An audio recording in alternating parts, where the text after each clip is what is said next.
ఆవు గురించి ఇప్పుడు ఏదో నేను కొత్తగా వచ్చి గొప్పగా చెప్పింది ఏం లేదు.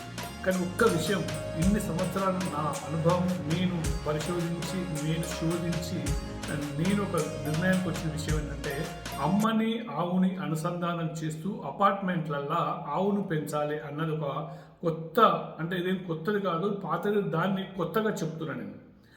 అట్లా ఏం చేయాలంటే, అంటే ఆవును ఎట్లా పెంచుకుంటాం, అపార్ట్మెంట్లో ఒక 20-30 మంది ఉంటారు, అది పెండ వాసన వస్తుంది, తర్వాత అది అటు దున్నుతుంది ఇటు దున్నుతుంది అని అంటారు. కానీ ఆవుతోనే మన మన జీవన విధానం కొనసాగితే ఆరోగ్యాలు లేని జీవితాన్ని మనం గడపవచ్చు అన్నది ఈ మధ్యలో శాస్త్రవేత్తలు చెప్తున్నారు. సో అందుకోసం ఏం చేయాలంటే, ఒక 30-40 కుటుంబాలు ఉండే అపార్ట్మెంట్లలో తప్పకుండా ఆవును పెంచుకోవాల్సిన ఆవశ్యకత ఇప్పుడు ఏర్పడింది. దాంతో లాభాలు ఏంటో నేను మీకు చెప్తున్నాను. ఒక లాభం ఏంటంటే, ముందుగా ప్రతి ఆవును కనుక, ప్రతి అపార్ట్మెంట్లో ఒక ఆవు ఉంటే అందులో ఉన్న 40-50 కుటుంబాల స్త్రీలు, ఆడపిల్లలు, మగపిల్లలు ఆ ఆవుకు సేవ చేయడం, ఆవుతోని అనుసంధానం ఏర్పరచుకోవడం జరుగుతుంది. దాంతో వాళ్ళకు తెలియకుండానే వాళ్ళ లోపల ఉన్న రోగాలన్నీ ఆ ఆవు శ్వాస నిశ్వాసలతోనే నయమవుతుంది అన్నది శాస్త్రవేత్తలు కనుగొన్నారు. ఇంకా పాయింట్ ఏంటంటే, అది ఫస్ట్ వేసే పేడతోని అక్కడ ఉన్న కల్లాపు కనుక, అంటే ఆకిలి చల్లుకుంటే మాత్రం క్రిమికీటకాలు రాకుండా మనల్ని కాపాడుతుంది. అదొకటి. తర్వాత మిగిలిన పేడతోని వర్మి కాంపోస్ట్ తయారు చేసుకుని ఆ అపార్ట్మెంట్లో ఉన్న పూల మొక్కలు, చెట్లు, పండ్ల మొక్కలను పెంచుకోవడానికి అవకాశం ఉంటుంది. రసాయనాలు లేని మనకు పూలు, పండ్లు దొరుకుతాయి. అదొక పాయింట్. రెండో పాయింట్ ఏంటంటే, ఆవు పాలు కనుక పిల్లలకు తాగిపిస్తే వాళ్ళకు శారీరక దృఢత్వంతో పాటు మానసిక దృఢత్వం కూడా పెరుగుతుంది. రెండో విషయం ఏంటంటే, ఆవు నెయ్యి, అన్నిటిని మించిన ఆవు నెయ్యి కనుక తయారు చేసుకొని ప్రతి ఆదివారం ఒక హవనము, అంటే ఒక హోమం కనుక చేస్తే దాదాపు 1 కిలోమీటర్ వరకు ఆ గాలి శుద్ధి అవుతుంది. అక్కడ పరిసరాలు చాలా అద్భుతంగా ఉంటాయి. మీకు ప్రత్యక్ష ఉదాహరణ, భూపాల్ గ్యాస్ రిలీజ్ అయినప్పుడు అక్కడ కొన్ని కుటుంబాలు నిత్యాగ్నిహోత్రం చేసేవాళ్ళు స్వచ్ఛమైన ఆవు నెయ్యితో చేస్తే మాత్రమే. సో అట్లాంటిది మనం ఈ పర్యావరణాన్ని కూడా మనం రక్షించుకోవడానికి దోహదపడుతుంది. ఇంకా దానికి పోషణ ఎట్లా అంటే, ఆ 20-30 కుటుంబాలు కూరగాయలు తరిగినప్పుడు మిగిలిన ఆ పదార్థాలను తీసుకొచ్చి ఆవుకు సమర్పించవచ్చు. అరటి పండ్ల తొక్కలు నుంచుకొని పండ్ల తొక్కల వరకు అన్నింటినీ సమర్పించుకోవచ్చు.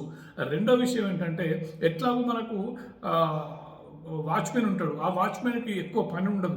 సో ఆ వాచ్మెన్నే దీన్ని పోషణ భారం చూసుకోవాలి. అక్కడ చిన్న రేకుల షెడ్ లాంటి వేసేసి ఆవును అక్కడ మనం పెంచుకోవచ్చు. ఇక గడ్డి విషయానికి వస్తే 100-200 రూపాయలు పెడితే నీకు రోజు గడ్డి తీసుకొచ్చి అక్కడ వేసిపోయేటోళ్ళు కూడా ఉన్నారు. సో ఎందుకంటే ఇక్కడ చుట్టుపక్కల ఫామ్ హౌస్లో బర్రెలను పెంచేటోళ్ళు ఉన్నారు కదా, వాళ్ళకి లాగా ఇది కూడా గడ్డి వేసిపోతారు. ఇంకా దానికి మీకు ఖర్చే ఉండదు.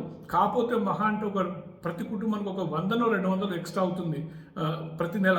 కానీ దీంతో ఎన్ని లాభాలు ఉన్నాయన్నది మీరు ఒకసారి ఆలోచించండి. నేను చెప్పింది కొంత మాత్రమే, ఇది మీరు బాగా ఆలోచించాల్సిన అవసరం ఉంది.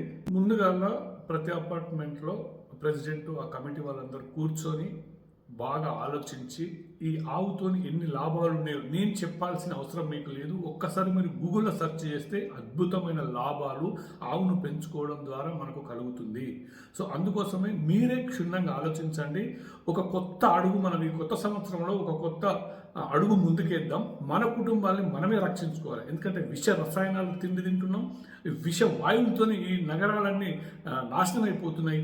ఇట్లాంటి పరిస్థితులల్లా డీజిల్, పెట్రోలు కాలి ఆ పొగ వచ్చడంతో ఆ పర్యావరణం విషతుల్యమవుతుంది. దాని నుంచి రక్షించుకోవాలంటే కూడా మనం ఆవుకు దగ్గరగా, ఆవుతో మనం కనీసం ఒక 10-15 నిమిషాలు రోజు గడిపితే మనకు ఒక స్వాంతన చేకూరుతుంది, మన ఆరోగ్యం బాగుపడుతుంది.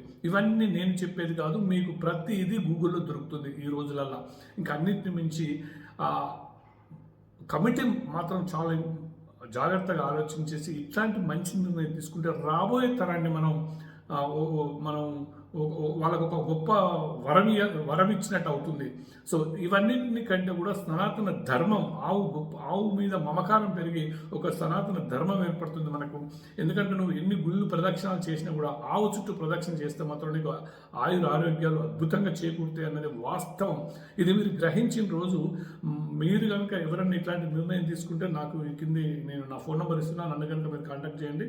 దాన్ని మేము కోఆర్డినేషన్ చేద్దాం. ఇంకా పెద్దల్ని తీసుకొచ్చి కూడా మీతో మాట్లాడించి నుంచి మిమ్మల్ని ఆ వైపుకు తీసుకెళ్ళడానికి మేము ప్రయత్నం చేస్తాం. మనం గో సంపద రక్షించుకున్న వాళ్ళం అవుతాం. మన ఆరోగ్యాన్ని, ఇక్కడ మన స్వార్థం ఏంటంటే మన ఆరోగ్యాన్ని ఫస్ట్ మనం రక్షించుకుంటాం. గోవును మనం రక్షించాల్సిన అవసరం ఉంది, గోవే మనం రక్షిస్తుంది. ఈ నినాదంతో మనం ముందుకెళ్దాం. జై గోమాత, జై భారత్.